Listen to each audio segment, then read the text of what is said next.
L'épargne, c'est comme dans la vie. Nous avons toutes et tous des caractères différents. Les aventuriers, les frileux, les experts, les profanes. Et ce programme, les caractères de l'épargne, s'adresse à tout le monde, quel que soit votre âge, votre situation ou votre caractère. Dans ce nouvel épisode, nous allons parler d'amour, et pas que. Nous allons surtout comparer les conséquences d'un mariage, d'un PACS ou d'une union libre sur la gestion et la transmission de votre patrimoine. En effet, ces trois façons de s'unir ont des impacts différents et je vais vous expliquer ce qu'il faut absolument savoir et faire pour protéger celles et ceux que vous aimez. Commençons par le mariage.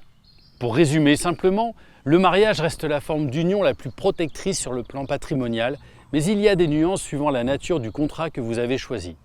Il existe trois principaux contrats. Tout d'abord, si vous ne signez pas de contrat de mariage, vous êtes unis sous le régime de la communauté réduite aux acquêts, ou plus communément appelé le régime légal. Pour faire court, tout ce que vous achetez après le mariage est commun. En revanche, tout ce que vous avez acquis individuellement avant le mariage et tout ce que vous avez reçu individuellement par héritage ou donation après le mariage reste votre seule propriété. Deuxième possibilité, vous pouvez décider de vous marier sous le régime de la séparation des biens. C'est un régime souvent choisi par les personnes qui ne souhaitent pas faire entrer dans une communauté les biens acquis grâce aux fruits de leur travail personnel. Autre motivation pour le choix de ce régime, si l'un des époux exerce une activité commerciale, artisanale ou libérale, la séparation des patrimoines permet de protéger les biens de son conjoint. En effet, chacun reste propriétaire de ses biens personnels, qu'ils soient achetés avant ou après le mariage. Il existe un troisième régime de mariage, la communauté universelle. Dans ce cas, tous les biens acquis avant ou pendant le mariage deviennent communs. Et les dettes, même antérieures, le sont aussi. Les successions et donations peuvent être intégrées ou exclues selon votre choix.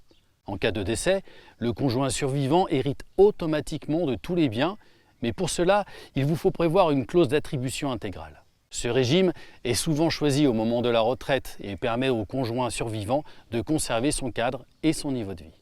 Oui, rappelons que quel que soit votre contrat de mariage, vous pouvez modifier votre régime matrimonial à tout moment. Pour cela, vous devez obligatoirement l'établir en sollicitant et en suivant les conseils d'un notaire.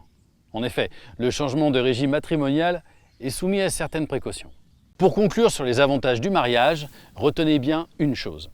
Quel que soit le contrat, le conjoint survivant est toujours héritier et n'est soumis à aucune imposition sur ce qu'il reçoit. Maintenant, évoquons le PACS, le pacte civil de solidarité. Par principe, le PACS vous place sous le régime de séparation de biens. En termes clairs, chacun reste propriétaire de ce qu'il achète. Toutefois, si vous le souhaitez, vous pouvez opter pour l'indivision, en le précisant dans votre contrat.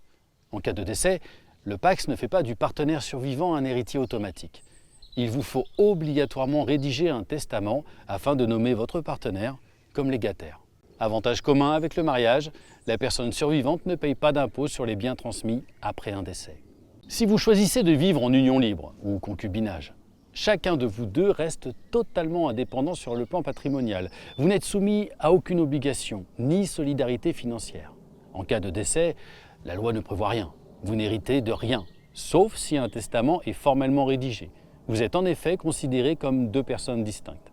Cela se traduit dans l'imposition qui frappe durement votre héritage, puisque après un abattement ridicule de 1 594 €, l'administration fiscale vous appliquera une taxation à hauteur de 60%.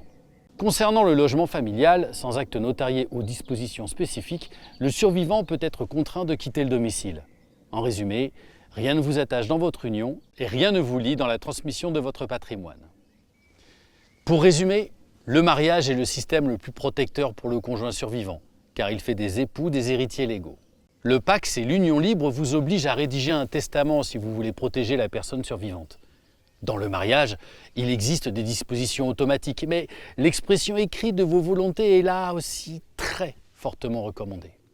Selon votre âge et votre situation professionnelle, vous pouvez choisir de faire évoluer la nature de votre relation ou modifier votre contrat de mariage. Bon, vous l'aurez compris, si en amour, tout est imprévisible, en matière de gestion et transmission de patrimoine, il vaut mieux tout prévoir. Il existe toujours des solutions pour protéger votre partenaire, vos enfants et votre avenir. Pour traiter de ces sujets, un conseiller patrimonial vous sera toujours très utile. Si vous avez aimé cet épisode, parlez-en autour de vous et n'hésitez pas à aller visionner d'autres épisodes des caractères de l'épargne.